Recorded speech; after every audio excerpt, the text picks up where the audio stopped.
assalamu alaikum wa rahmatullah bandiraɓe yeɓoɓe yawo Piindi TV wonɓe nder leydi Sénégal ha e bowol leydi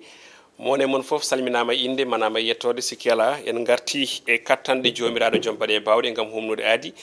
amine mone kala subaka ɗo e Piindi TV ko hemnude on jayde leydi Sénégal joni joni koye jayde leydi men paaɗe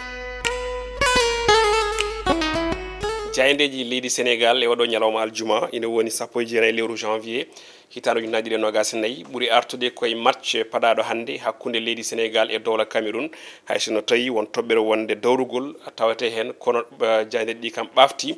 on match mo ganduɗa ko match mawɗo hakkude baroɗe ɗiɗi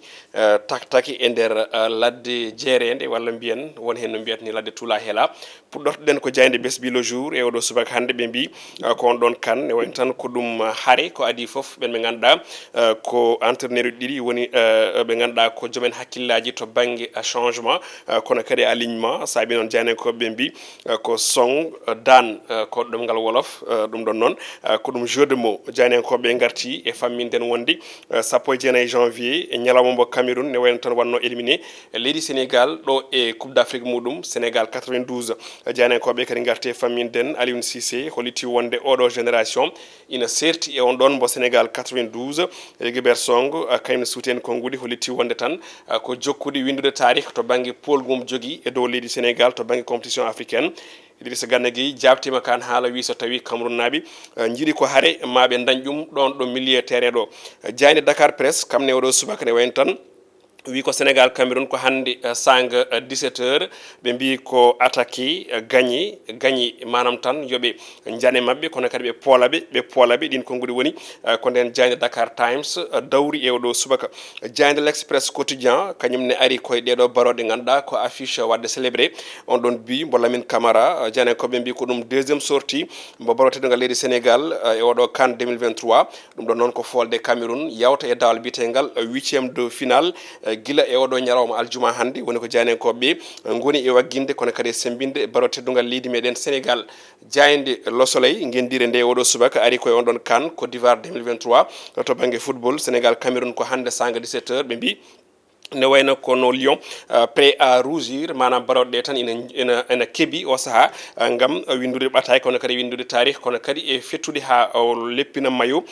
on ɗon équipe nationale du Sénégal jayde l'Observateur kañum natni en e tarih to banggue pottita hakkude Sénégal e Cameroun ko adi ɗum ene wayno tan ɓe mbi ko hande match o fettata sanga 17 heures ɓe mbi noon ko polgu baroɗe ɗe fada gam ɓe mbaɗa qualifié e on ɗon 8e de finale ɓe bindi e gardini bindol ko on la veut romanesque ɗum ɗon noon kadi ko ɗum jeu de mots ɓe mbi ene fada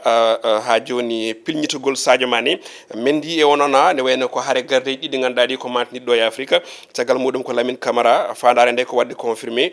ko yiwti ha joni ɗin duuɓi makko tokos ɗi o jogui kono kadi e hollirde kanko woni jogui ha joni kanko woni patron milieu terrain sénégalais janankoɓe noon garti souvenir kono kadi e on ɗon mémorable mo ganduɗa ko hakkude match Sénégal e Cameroun ɓe mbiyen ko Anaba 90 bimo ganduɗa ko ɓurnoɗo wadde important Mamadou Diallo tawi koto banggue carriére muɗum saabu ko nden Sénégal wayri fiide Cameroun to banggue compétition africaine woni 1990 caggal muɗum noon ko Dakar 92 haare mawde wonnone nde hakkude ɗen ɗon ɗin équipe aji ɗiɗi kono kadi ɓe gaari e famminde ne Bamako 2002 ɗon ɗo ganduɗa Birno Merci waɗi fiite ɓe ganduɗa kañumen goni tiro penalty ha ko ɗum jeeyi sababu no Sénégal fiya e on ɗon final hakkude muɗum e Cameroun kono kadi ɓe garti ɗin ɗon on ɗon folie mo ganduɗa ko Khadim Ndiaye ɗo e Dakar kono kadi e bojji Sadio Mané toon to ganduɗa kañum tigui woni Franceville ɗum ko 2017 toon to leydi Gabon on tarih kalesifaji ɗine tawe e hello sappo e ɗiɗi e nder nden jayde l'Observateur jayde Sud Quotidien e o subaka ari on ɗon CAN Côte d'Ivoire 2023 Sénégal Cameroun ko hande oɗo aljuma sanga 17 heures ɓen tan yiiti konngol mbikolo choc des Lions manam ko ɗum ha joni choc hakkude baroɗe Aliou Cissé noon holliti wonde ko maɓe jaa e match mo ganduɗa ko match tigui pettaɗo match baɗaɗo disputé no hannirta ni Rigobert Song holliti wonden tan oɗo saaha maɓe jima yimɓe ji yesso wongo ngo Cameroun ngo jiiɗa e yesso match gadano ɗin ko goɗi sifaji kala ne tawe e hello mabɓe jeeɗiɗi ha jeetati e nden nden jayde witede Sud Quotidien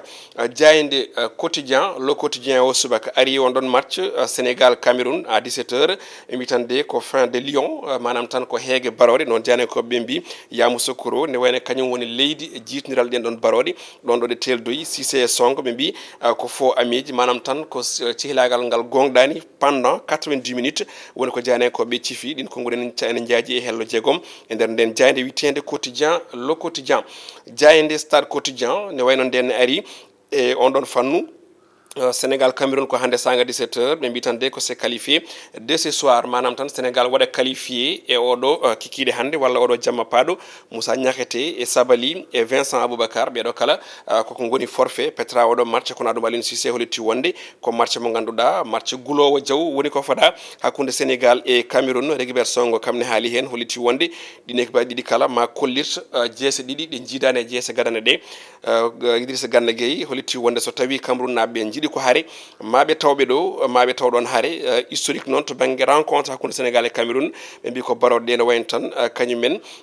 buri tampude ko yuti ko e on adversaire to bangi kan sabu ko ben Côte d'Ivoire wala Cameroun bien buri fiide équipe nationale du Sénégal pool on don be ma jokki to hande sang Guinée sang 20h Guinée et Gambie série nationale ene wayno yiddi moyen tan ha joni ko hebde joptigo e ben don Gambie tagal édition batndi do sabu ko Gambie wannobe éliminé et on don 8e de finale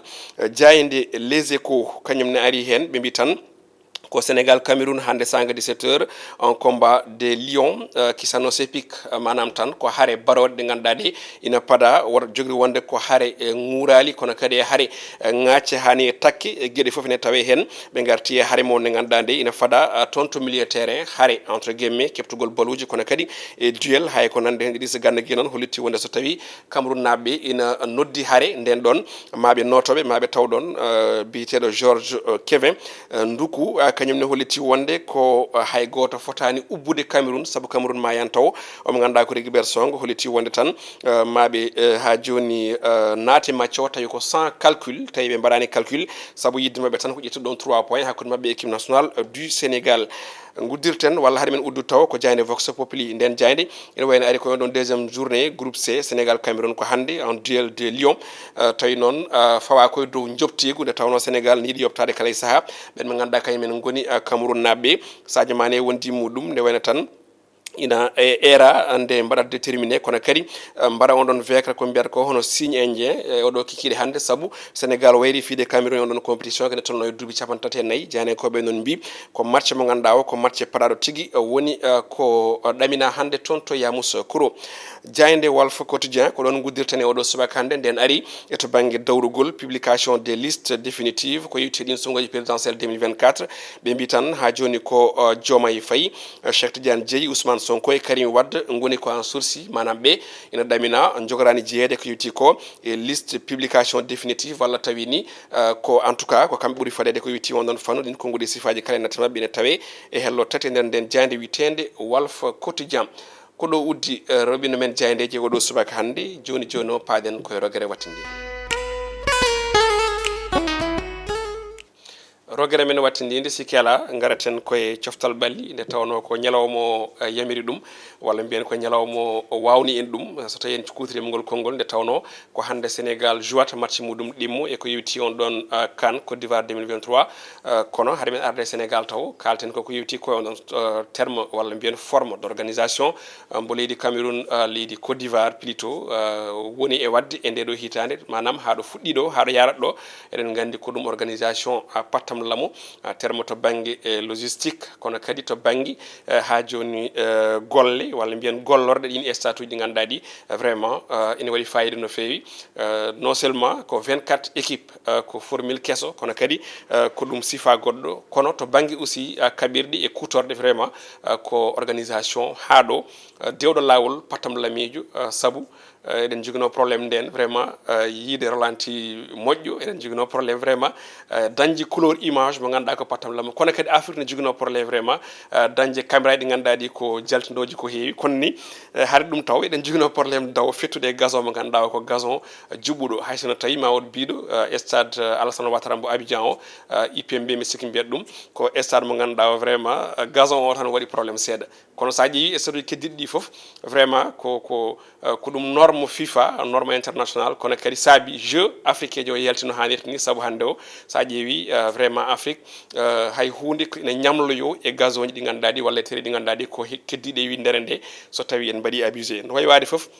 ko coupe d'Afrique vraiment paɗaɗo par ce que formule kesso kono kadi aussi eɗen mbawi wiide golle Patrice Motsepe mo ganduɗa kan woni président confédération africaine de football feeñi no feewi e garal makko e to banggue gardigu kaf nde tawno nden ko yimɓe tan ɓe ganduɗa ɓe tawi hay hunde ala ko gande football kañumen garata gardo sen limti ko wayno Issa Ayatou en gonɗo hen ko heewi sen limti ko wayno Ahmed Ahmad woni gonɗo hen aussi fodde 2 ou 3 mandat sa ƴeewi ko Patrice Motsepe ari ko foof waɗi doublé e ɓe ɓe ganduɗa kañumen goni wonnoɓe ɗo ɓe hayso tawi ndene joni jiiɗa to banggue terme logistique kono kadi to banggue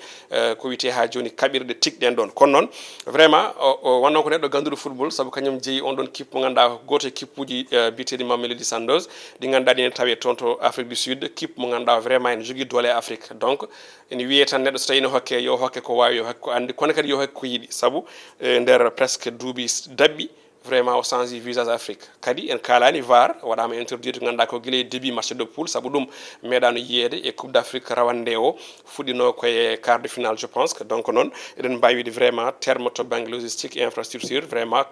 hono ko ɓeɗo Côte d'Ivoire nanan mbaɗa walla 97 walla 98 terme to banggue yiide ko yetti ko e match état additionnel kono vraiment ene ɗamina match tigui football pur football saabu Cameroun et Sénégal eɗen gandi ko ɓoyani koɓe kawrini match amical d' ailleurs ni ko lendemain on ɗon tirage au sort ɓe hen mbi yo match o hayta ɓe hen mbi natti wadde sens kono finalement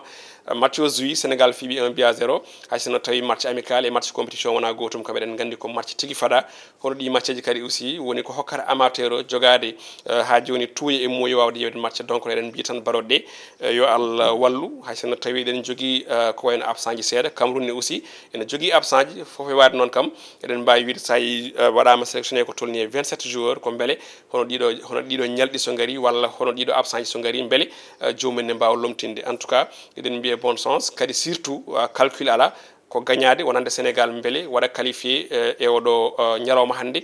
beele troisiéme match o ne wona ko wiyete ko formulaire woɓɓe aussi mbawa joude dokke sens mumen ɗum noon eɗen mbiya bon sens surtout yo Allah wallu aljuma moƴƴo malaɗo yo wano aljumaji kewɗi kewno wade guila 2002 hakkude Sénégal e France yo Allah hokki en e ñallude e jaam